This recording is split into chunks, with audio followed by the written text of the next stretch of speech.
এই গল্পটা একটু মনোযোগ দিয়ে শোনো। এক শহরে এক মস্ত বড় ধনী ব্যবসায়ী ছিলেন। গাড়ি বাড়ি টাকা পয়সা সবই ছিল তার, কিন্তু মনের মধ্যে কোনো শান্তি ছিল না। সারাক্ষণ একটা মানসিক চাপ আর শূন্যতা তাকে তাড়া করে বেড়াতো। একদিন তিনি এক সাধু বাবার কাছে গিয়ে জিজ্ঞেস করলেন, বাবা, আমার সব আছে, তাও আমি সুখে নেই, মনের শান্তি কিভাবে পাবো? সাধু বাবা মৃদু হেসে ব্যবসায়ীকে কাঁচের একটা পাত্র দিলেন, যা একদম কানায় কানায় জলে পূর্ণ ছিল। তারপর বললেন, এই পাত্রটি নিয়ে আমার বাগানের চারপাশটা 3বার ঘুরে এসো, কিন্তু মনে রেখো, পাত্র থেকে যেন এক ফোঁটাও জল মাটিতে না পড়ে। ব্যবসায়ী অত্যন্ত সাবধানে এক দৃষ্টিতে পাত্রের জলের দিকে তাকিয়ে বাগানের চারপাশে ঘুরে এলেন। এক ফোঁটাও জল নিচে পড়তে দিলেন না। তিনি গর্বের সাথে বললেন, দেখুন বাবা, আমি একটুও জল পড়তে দিইনি।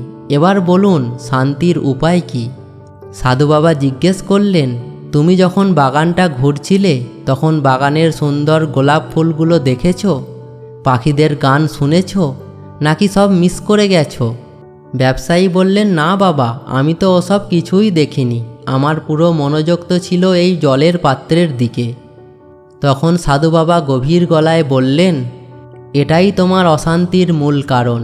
তুমি জীবনের দায়িত্ব আর টাকা পয়সার বোঝা মাথায় নিয়ে এতটাই ডুবে আছো, তোমার চারপাশে ছড়িয়ে থাকা সুন্দর মুহূর্তগুলো, পরিবারের ভালোবাসা আর ছোট ছোট আনন্দগুলো উপভোগ করতেই ভুলে গেছো। দায়িত্ব সামলাও, কিন্তু বর্তমানকে অবহেলা করে নয়। বন্ধুরা, আমরাও প্রতিনিয়ত ভবিষ্যতের দুশ্চিন্তা নিয়ে বাঁচি, আর বর্তমানের সুন্দর মুহূর্তগুলো হারিয়ে ফেলি। জীবনের আসল সুখ কিন্তু লুকিয়ে আছে আজকের এই ছোট ছোট আনন্দের মধ্যেই। ভিডিওটা ভালো লাগলে লাইক কমেন্ট শেয়ার করে দিও। ধন্যবাদ।